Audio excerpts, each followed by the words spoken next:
प्रणाम मित्रों, कुलदीप भगत online classes में पुनः स्वागत है आपका। आज अपन बात करेंगे यूनान सभ्यता। और यूनान सभ्यता के अंदर अपन ने राजनीतिक व्यवस्थाएं हैं, इसके बारे में तो बात कर ली है। अब अपन बात करेंगे यहाँ की सामाजिक आर्थिक जीवन है इसके बारे में। तो देखिए, बात करें सामाजिक जीवन एथेंस के अंदर। सामाजिक जीवन,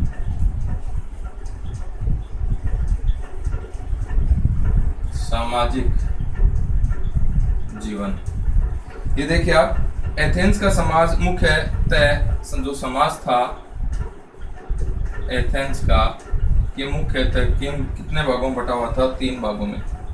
एक तो है नागरिक,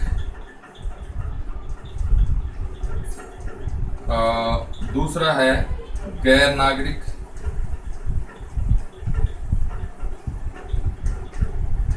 जिसे मेरिट कहते हैं,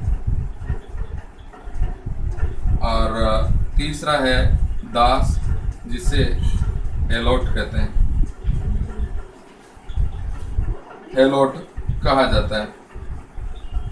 ये 3 वर्गों में बटा हुआ था। नेक्स्ट है स्पार्टा के 3 वर्ग थे। स्पार्टा के भी 3 वर्ग थे। कौन कौन से? स्पार्टा वंशी, दूसरा है पेरियोसी यानी सहयोगी, और तीसरा है दास या हेलोट। ये स्पार्टा, एथेंस और स्पार्टा के अंदर क्या है? ये समाज का वर्गीकरण है। स्त्रियों को राजनीतिक तथा सार्वजनिक जीवन, स्त्रियों को राजनीतिक तथा सार्वजनिक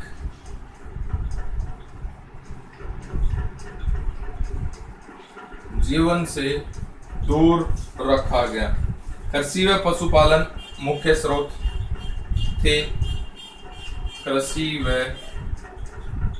पशुपालन है यह मुख्य स्रोत था लोगों का। ओलंपिक खेलों का विशेष महत्व था।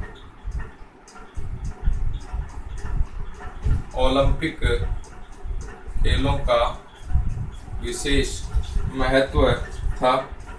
ओलंपिक खेलों की जो शुरुआत है, ओलंपिक खेलों की शुरुआत है, यह 776 ईसा पूर्व हुई थी। सर्वाधिक प्रमुख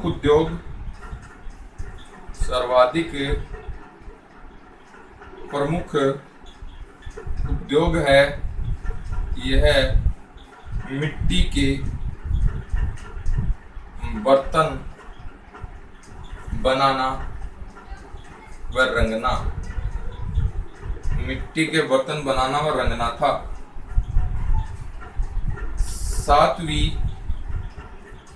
7वीं सदी ईसा पूर्व में यूनान में मुद्रा का प्रचलन शुरू हुआ। मुद्रा का प्रचलन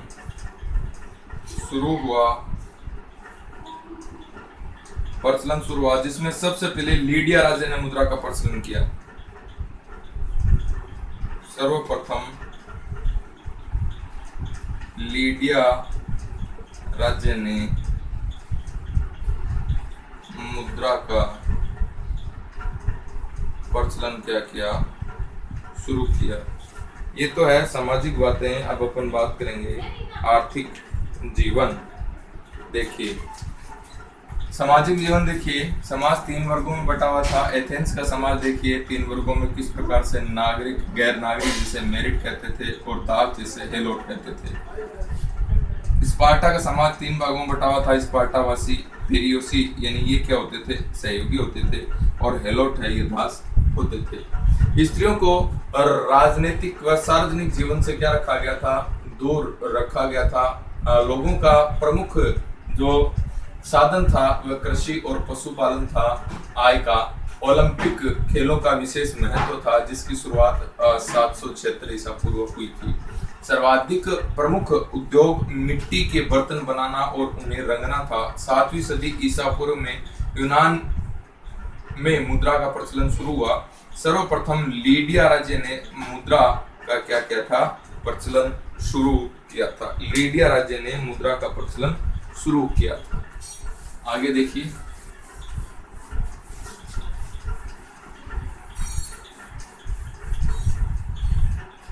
लीडिया राज्य ने क्या किया था साहब, मुद्रा का प्रचलन किया था।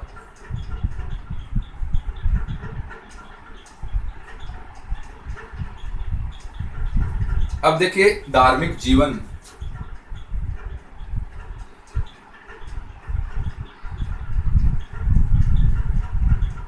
धार्मिक जीवन देखिए, प्राकृतिक शक्तियों व उनके देवी देवताओं की उपासना। प्राकृतिक शक्तियां था देवी देवताओं की क्या करते थे, उपासना करते थे। अनेक देवता उत्तरी यूनान के अनेक देवता है, यह उत्तरी यूनान के 10,000 फीट ऊंची चोटी पर रहते थे।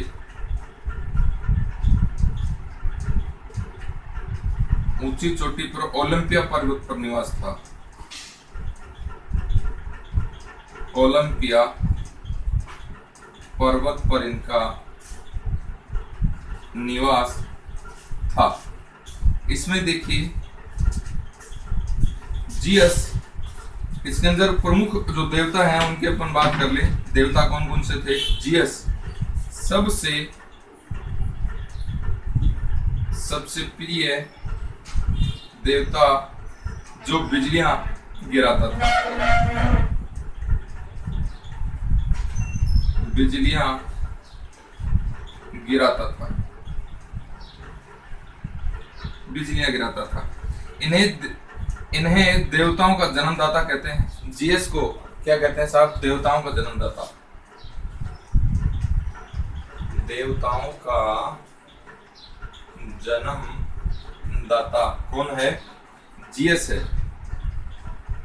इसका प्रमुख अस्त्र है, इसका प्रमुख जो अस्त्र होता था ये वज्र होता था। वो क्या होता था? वज्र होता था। 2 नंबर पे देखिए हेरा। हेरा यह जीएस की पत्नी होती थी जो स्वर्ग में निवास करती थी। स्वर्ग में निवास करती थी। इसके बाद में है अपोलो। अपोलो है, इसे सूर्य का प्रतीक समझा जाता था। ये दूसरा प्रमुख देवता था। जीएस के बाद में दूसरा प्रमुख देवता था। जीएस का पुत्र था ये, जीएस का पुत्र था और चिकित्सा का देवता था। चिकित्सा का देवता था। नेक्स्ट है एथेना। यह बुद्धि और कला की देवी थी। यह जीएस की पुत्री थी। जीएस की पुत्री। एथेंस में इसे नगर की रक्षक देवी माना जाता था। नेक्स्ट है अफ्रोदित, ये प्रेम का देवता था। मार्स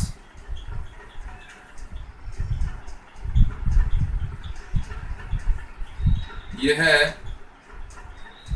युद्ध का देवता था। आगे देखिए धार्मिक जीवन की बात करें अपन, धार्मिक जीवन है किसमें देखेंगे आप, धार्मिक जीवन प्राकृतिक शक्तियां तथा देवी देवताओं की उपासना करते थे। उनके अनेक देवता उत्तरी यूनान के 10,000 फीट ऊंची चोटी ओलंपिया पर निवास करते थे, उनका मानना था। जिसके अंदर देखिए कौन कौन से प्रमुख देवता हैं। जीएस है, ये सबसे प्रिय देवता था, बिजलियां गिराता था ये है, और देवताओं का जन्मदाता माना जाता है। और इसका जो अस्त्र जो था ये ब्रज था, वज्र था। अब दूसरा जो प्रमुख देव है इनका ये है हेरा, ये जीएस की पत्नी थी जो स्वर्ग के अंदर क्या करती थी, निवास करती थी। अब है अपोलो, जिसे सूर्य का प्रतीक माना जाता था, ये दूसरा प्रमुख देवता था और जीएस का पुत्र था, चिकित्सा से संबंधित इसका पेशा था। एथेना है, यह बुद्धि और कला की देवी मानी जाती थी। जीएस की यह क्या थी, पुत्री थी, जीएस की पुत्री। और एथेंस की नगर देवी के रूप में इनकी क्या की जाती थी, पूजा, रक्षक, नगर की रक्षक देवी के रूप में पूजा की जाती थी। अफ्रोदित है, ये प्रेम का देवता था। मार्स है, यह युद्ध का देवता था। आगे देखिए धार्मिक जीवन अपन देख रहे हैं।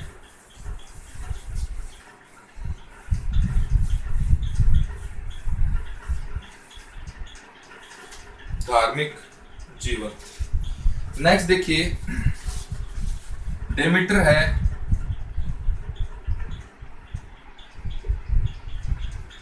डेमीटर है, यह पृथ्वी माता मानी जाती थी, पृथ्वी देवी के रूप में पूजा जाता था इसको। नेक्स्ट है डायोनिसस है, यह समाधि का देवता और मदिरा का देवता था। नेक्स्ट है एरक्लेपियोस, एरक्लेपियोस है, ये 5वीं सदी ईसा पूर्व के आसपास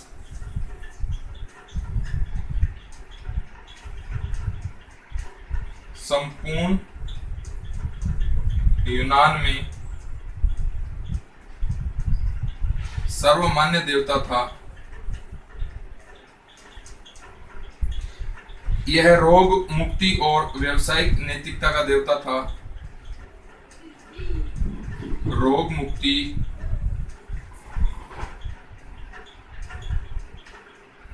तथा व्यावसायिक नैतिकता का देवता था। जीएस के समान में जीएस के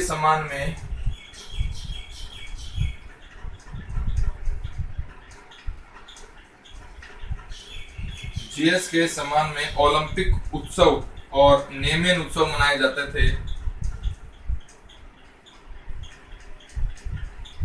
ओलंपिक तथा नेमियन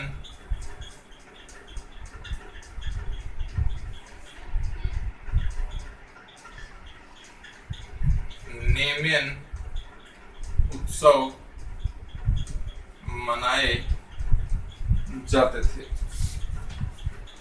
नेमियन उत्सव क्या करते थे, मनाए जाते थे। आगे देखिए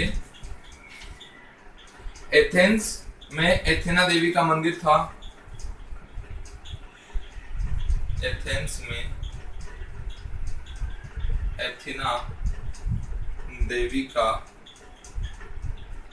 मंदिर था। अपोलो के सम्मान में पीथियस उत्सव मनाया जाता था।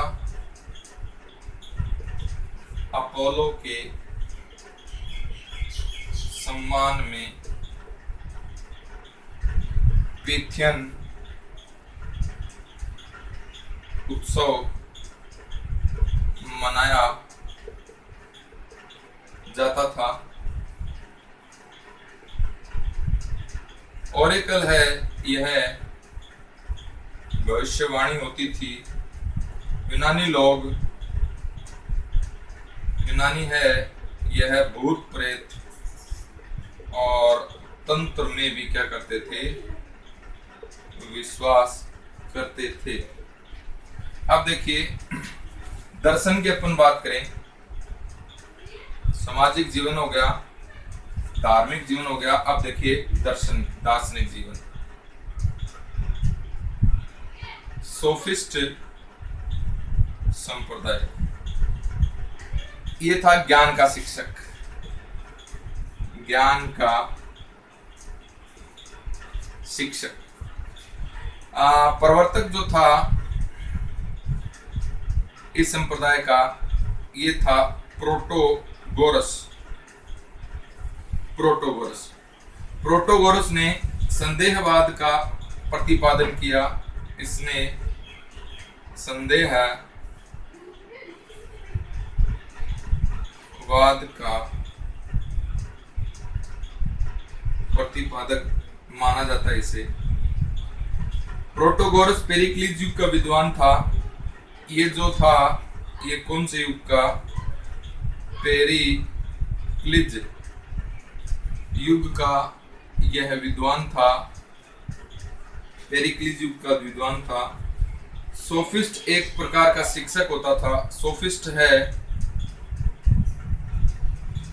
ये शिक्षक को कहा जाता था, शिक्षक को सोफिस्ट कहा जाता था। थेरेलिज को यूनानी दर्शन का पिता कहते हैं। थेरेलिज को यूनानी दर्शन का क्या कहते हैं साहब, पिता कहा जाता है। किसको? थेरेलिज को यूनानी दर्शन का पिता कहा जाता है। अब अपन यूनान के प्रमुख दार्शनिक उनकी बात करेंगे। देखिए अपन धार्मिक जीवन पढ़ रहे हैं। डेमेटर है, ये पृथ्वी माता थी। डायोनिसिस है, ये समाधि का देवता, मदिरा का देवता यानी शराब का देवता। एरक्लेपियोस जो है, एरक्लेपियोस है, ये 5वीं सदी ईसा पूर्व के आसपास संपूर्ण यूनान का सर्वमान्य देवता था। रोग मुक्ति का देवता, व्यावसायिक नैतिकता का देवता इसे कहा जाता था। जियस के सम्मान में ओलंपिक उत्सव और नेमियन उत्सव मनाया जाता था।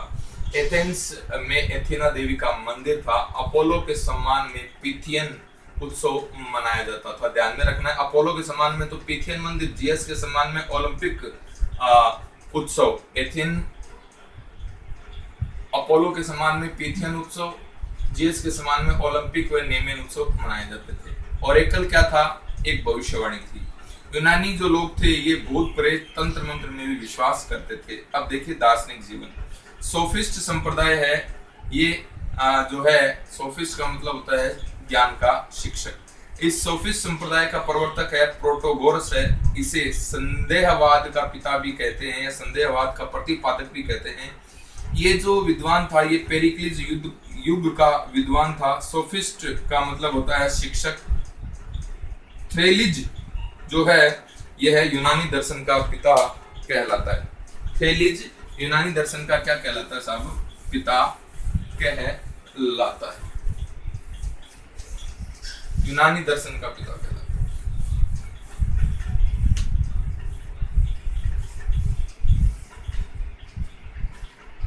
यूनानी दर्शन का पिता कहलाता है। सुकरात,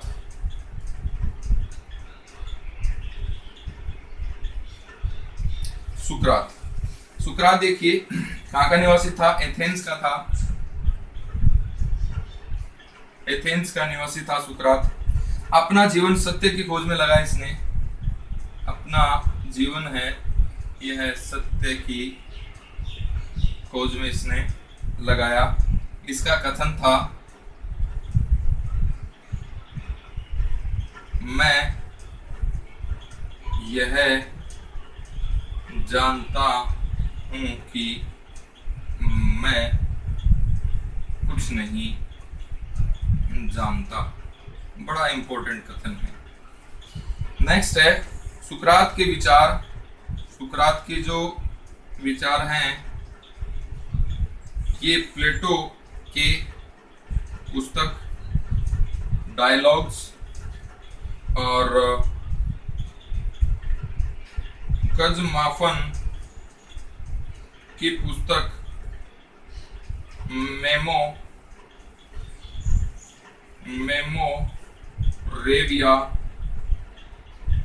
मेमोरेविया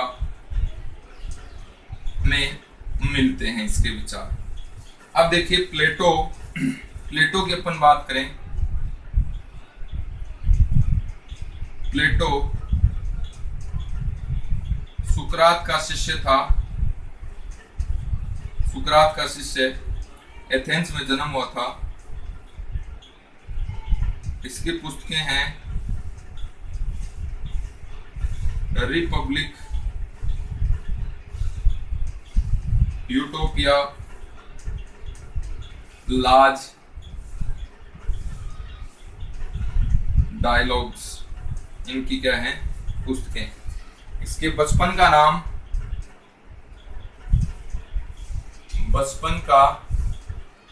नाम जो है इसका ये क्या है एरिस्टोक्लीज।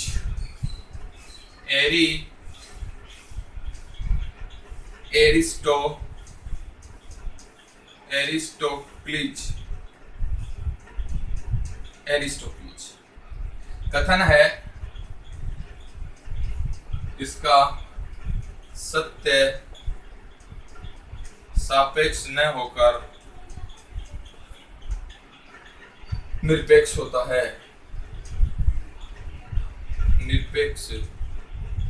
है। इसने सुकरात के विचारों को लिपिबद्ध किया और प्रचार किया। सुकरात के विचारों को लिपिबद्ध व प्रचार किया।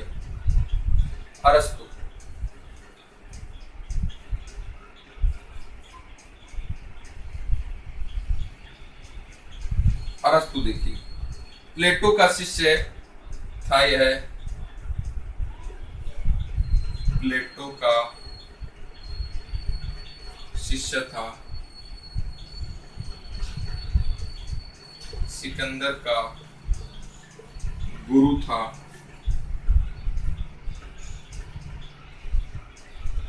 एथेंस में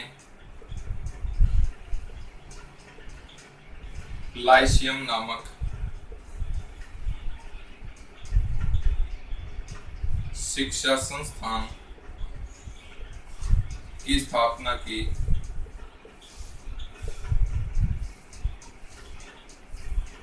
पुस्तक है पॉलिटिक्स और एथिक्स। एथिक्स है यह तो नीति शास्त्र है, और पॉलिटिक्स है यह है राजनीति शास्त्र है। अरस्तु को राजनीतिक विज्ञान, इसे राजनीतिक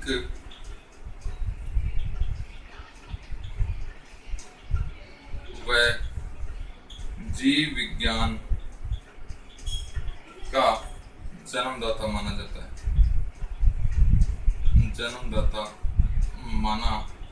जाता है। अब देखिए कला, स्थापत्य कला के अपन क्या करेंगे, बात करेंगे। पहले देख लेते हैं दर्शन। सुकरात एथेंस का निवासी था। अपना संपूर्ण जीवन सत्य की खोज में लगाया। कथन है मैं यह जानता हूं कि मैं कुछ नहीं जानता। इंपॉर्टेंट कथन है। सुकरात के विचारों को प्लेटो के डायलॉग्स और कज़माफन के मेमोरेविया नामक पुस्तक के अंदर इसके विचार मिलते हैं सुकरात के, प्लेटो के डायलॉग्स में और मधुवाफन के मेमोरोविया के अंदर इसके विचार मिलते हैं। नेक्स्ट है प्लेटो।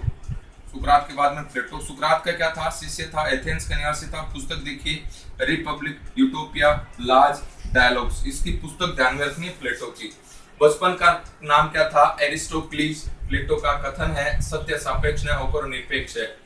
सुकरात के विचारों को इसने लिपिबद्ध किया और प्रचार किया। इसके बाद में अरस्तु है। अरस्तु प्लेटो का शिष्य था, सिकंदर का गुरु था। एथेंस में लाइशियम नामक संस्था की स्थापना इसने करी थी अरस्तु ने, और इसकी पुस्तक जो है अरस्तु की, ये है पॉलिटिक्स, जो राजनीति शास्त्र है, इथिक्स ये नीति शास्त्र है। अरस्तु को राजनीतिक विज्ञान और जीव विज्ञान का जन्मदाता भी माना जाता है। आगे देखिए, अब अपन बात करेंगे कला शैलियों की, स्थापत्य कला।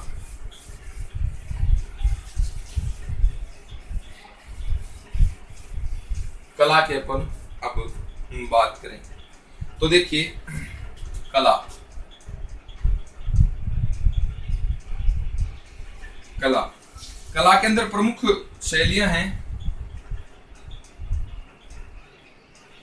शैलियां देखें, एक तो है डोरिक शैली,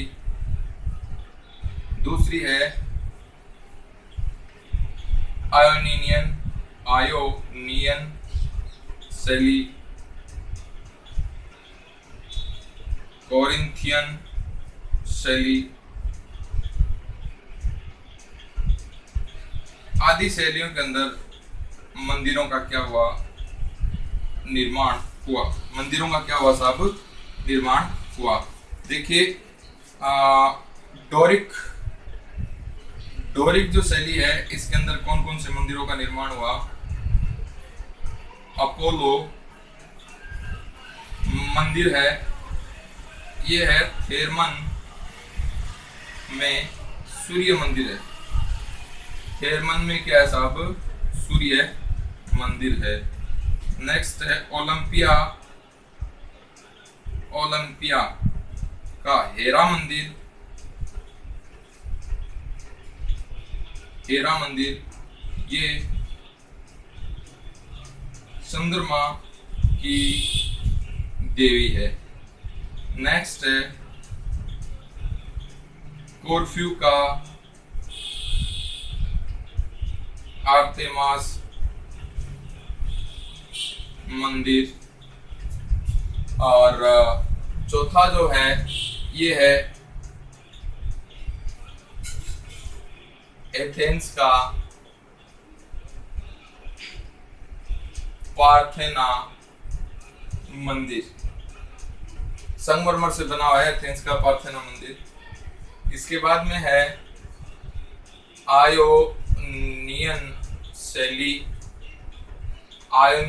है। इसमें देखिए एथेंस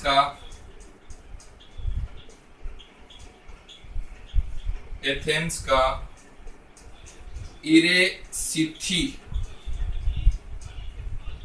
इरेसिथियस मंदिर। दूसरा है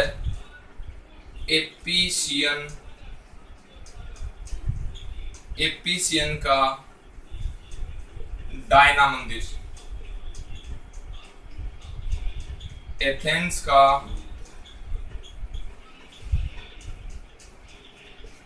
थीसियस मंदिर। अब देखिए मूर्तिकला।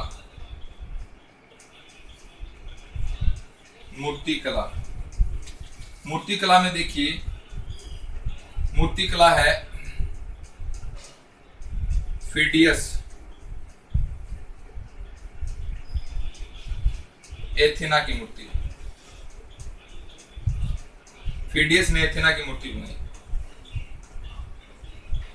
माइसन ने डिस्कस थ्रोवर की मूर्ति बनाई। डिस्कस थ्रोवर की मूर्ति बनाई।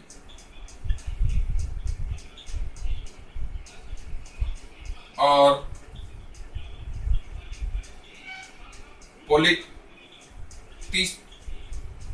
पोलिक्टितस ने हेरा और पहलवानों की मूर्ति है यह बनाई। अब देखेंगे चित्रकला।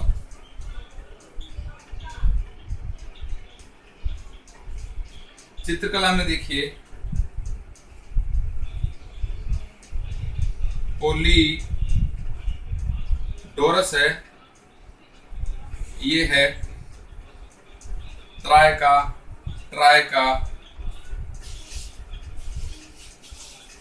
ध्वंस इसने बनाया। और इसके बाद में है 2 नंबर पे जो चित्रकार है ये है जूसिक्स है, इसने दावक का चित्र बनाया और हेलन का चित्र बनाया। हेलन का चित्र है ये है बन गया। देखिए स्थापत्य कला में देखिए शैलियां कौन कौन सी थी। स्थापत्य शैलियां डोरिक, आयोनियन, कोरिंथियन शैली जो थी, इसके अंदर क्या मंदिरों के निर्माण हुए। डोरिक शैली के अंदर देखिए अपोला का मंदिर है, ये थर्मन में सूर्य मंदिर है, थेरमन में सूर्य मंदिर है। ओलंपिया का हेरा मंदिर जो चंद्रमा की देवी के रूप में जानी जाती है। कोरफ्यू का आर्तेमास मंदिर है और एथेंस का पार्थेना मंदिर है। कौन सी शैली के अंदर बने हुए हैं? डोरिक शैली के अंदर बने हुए।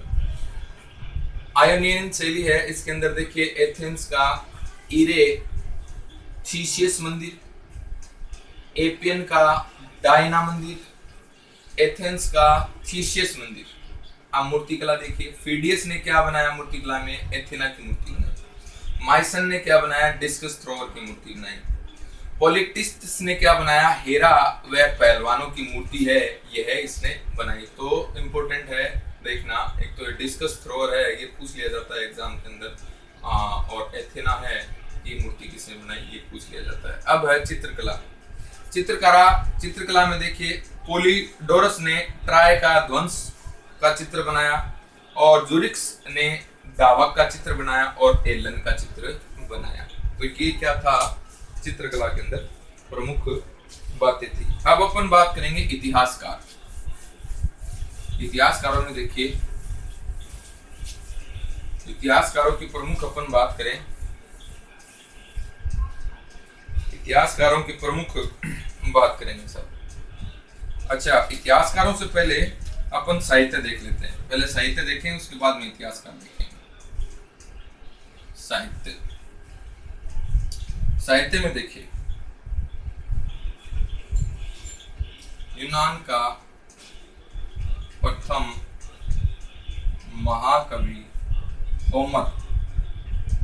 कौन था साहब? होमर था। अंधे महाकवि होमर ने, अंधा था ये, और इसने इलियड तथा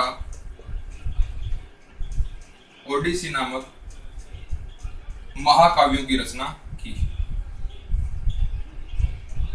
इलियड के अंदर क्या है? ट्राय व एथेंस के युद्धों का वर्णन। ओडिसी के अंदर क्या है?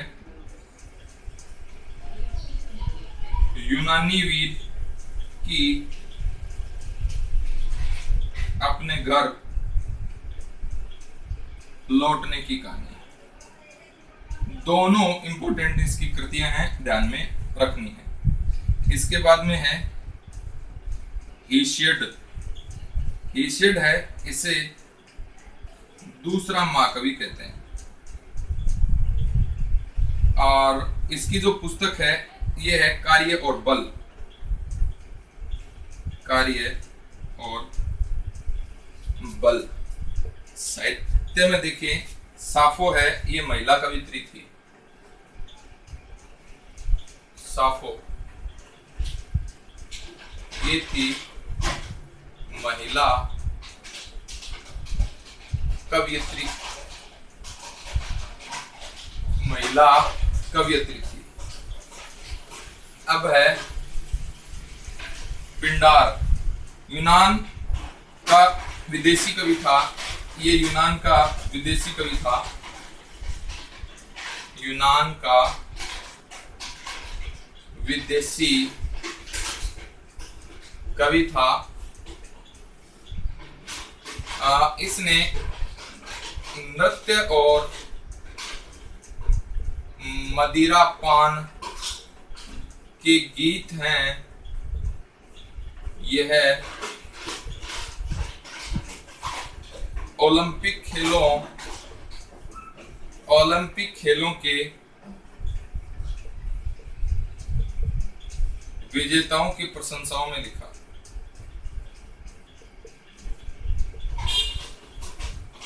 की प्रशंसाओं में क्या किया, लिखा। अब है इतिहासकार।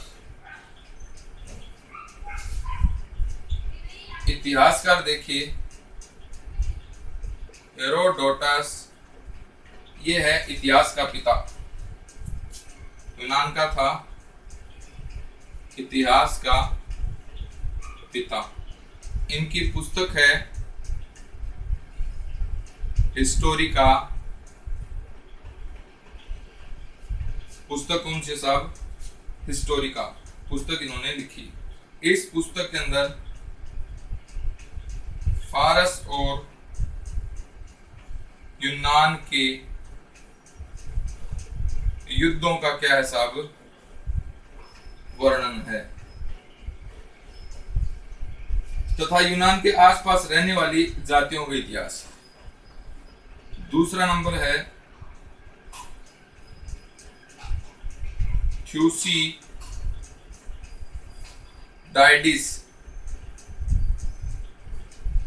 एथेंस और स्पार्टा के युद्धों का वर्णन किया इसने। एथेंस व स्पार्टा के युद्धों का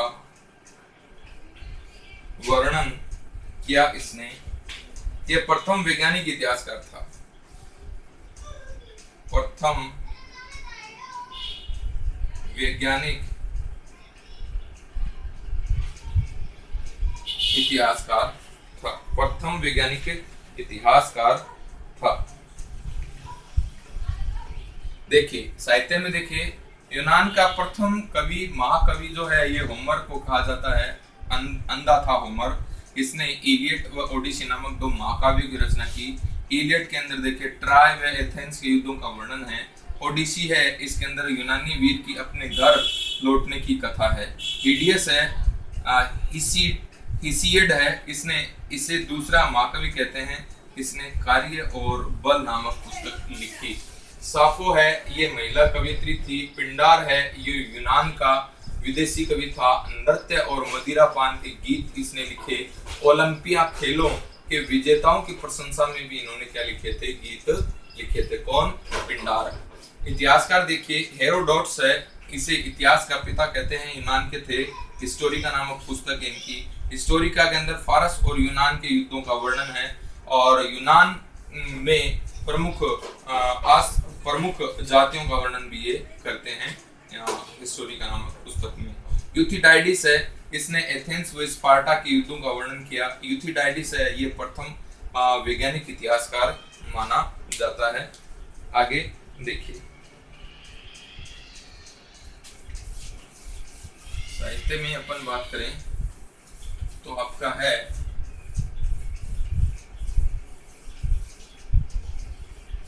साहित्य के अंदर ही आप देखेंगे तो देखें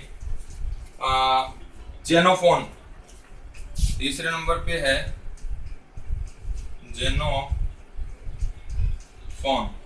जेनोफोन ने हिस्ट्री ऑफ 10,000 लिखा। हिस्ट्री ऑफ 10,000 लिखा। हिस्ट्री ऑफ 10,000 है, ये इसने लिखा। अब है विज्ञान।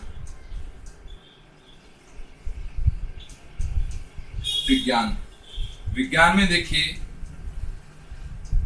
पाइथागोरस यूनान का था यह। इसने बिंदु रेखा, धरातल एवं विस्तार की कल्पना को पूर्ण विकसित किया। इसने अनुपात का सिद्धांत दिया।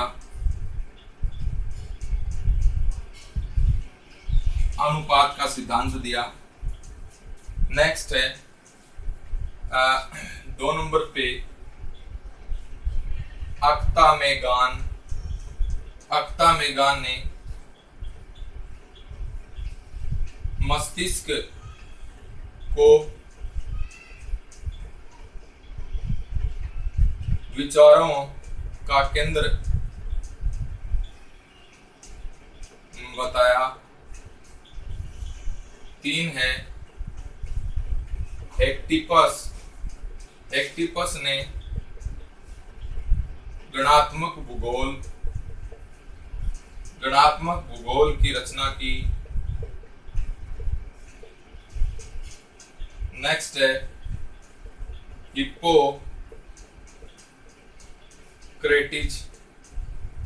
जो है चिकित्सा विज्ञान का जनक। पाइमेनिडीज, ये है पृथ्वी गोल है। इसने ये सिद्धांत दिया। और डेमाक्रिटस, इसने अणु सिद्धांत दिया। अणु सिद्धांत दिया। अब देखिए विश्व को देन है। यह देखिए जनतांत्रिक संस्थाओं एवं प्रथाओं का विकास। जनतांत्रिक संस्थाओं एवं प्रथाओं का विकास। मानववाद यूनानी सभ्यता की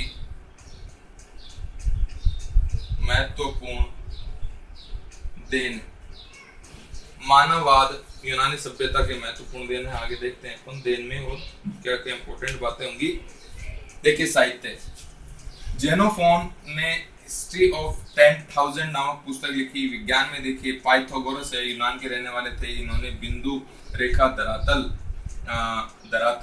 के विस्तार की कल्पना की। बिंदु रेखा धरातल के विस्तार की कल्पना को पूर्ण विकसित किया। अनुपात का सिद्धांत दिया।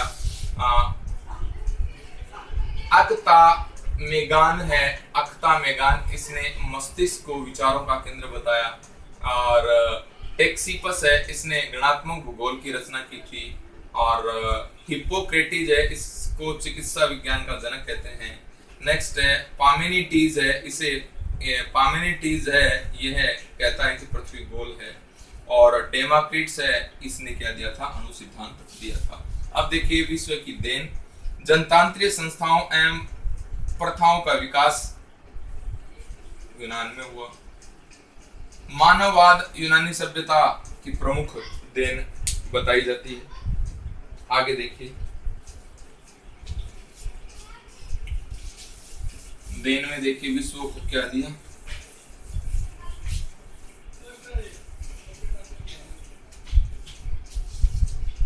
नेक्स्ट देखिए प्लेटो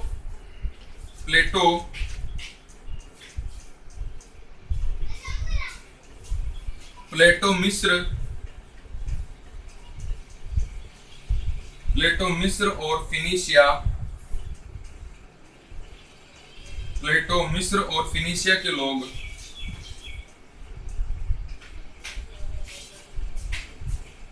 धन से प्रेम करते थे परंतु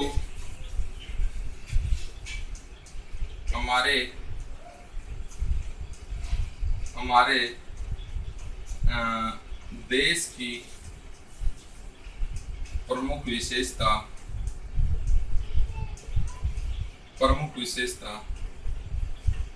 ज्ञान के प्रति अनुराग। ये किसका कथन है साहब? प्लेटो का। रोमांच और नाटक कला महत्वपूर्ण देन है। रोमांच और नाटक कला महत्वपूर्ण देन है यूनानियों की।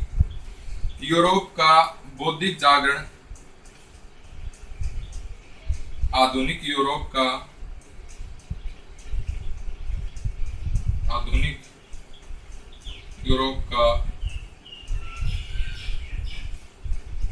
बौद्धिक जागरण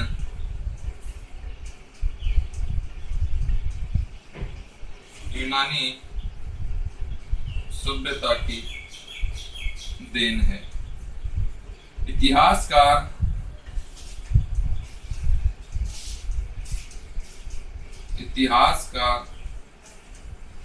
विल ड्यूरा के अनुसार मशीनों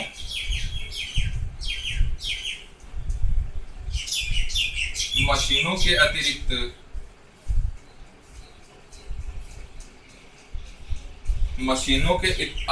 हमारी संस्कृति में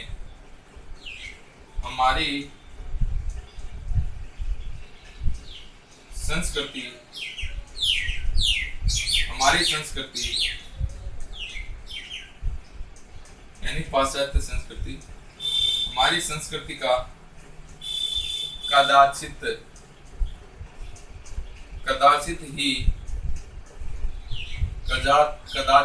ही ऐसा कोई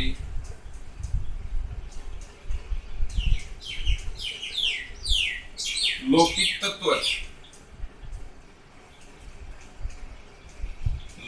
तत्व की जिसका उद्भव यूनान में न हुआ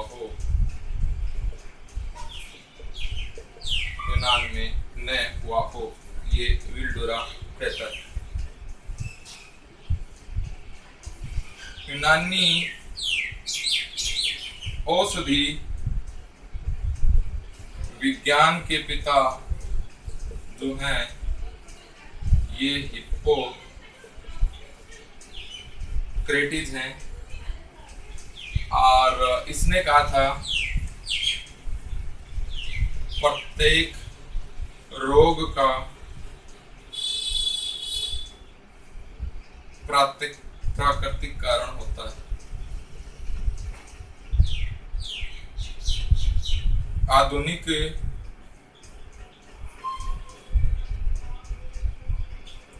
ओलंपिक खेल हैं, ये यूनान की महत्वपूर्ण देन है, और मानववाद यूनान की महत्वपूर्ण देन है। देखिए यूनान की देन विश्व को इसमें पढ़ रहे हैं। प्लेटो का कथन है, प्लेटो का क्या कथन है साहब? प्लेटो कहता है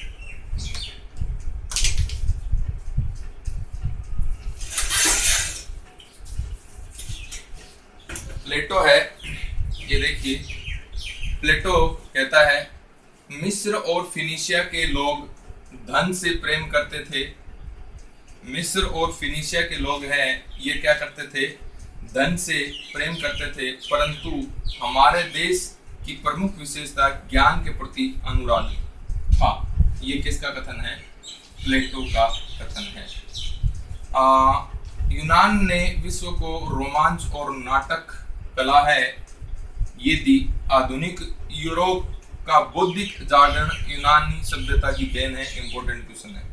इतिहासकार विल ड्यूरा कहता है कि मशीनों के अतिरिक्त हमारी संस्कृति यानी पाश्चात्य संस्कृति, हमारी संस्कृति का कदाचित ही ऐसा कोई लौकिक तत्व है कि जिसका उद्भव यूनान में न हुआ। मशीनों को छोड़कर सबका आविष्कार यूनान में या उद्भव यूनान में बताता है कौन? Will durum. यूनानी औषधि विज्ञान का जनक है, ये कौन है? हिप्पोक्रेटिस है। ये कहता है कि प्रत्येक रोग का एक प्राकृतिक कारण होता है। आधुनिक ओलंपिक खेल है, ये यूनान की देन है और यूनान की महत्वपूर्ण देन मानववाद को भी माना जाता है। तो ये प्रमुख बातें थी आपकी यूनान की देन के बारे में। तो अपन ने यूनान के दो प्रमुख जो राज्य हैं स्पार्टा और एथेंस को अलग अलग पढ़ा है। धन्यवाद।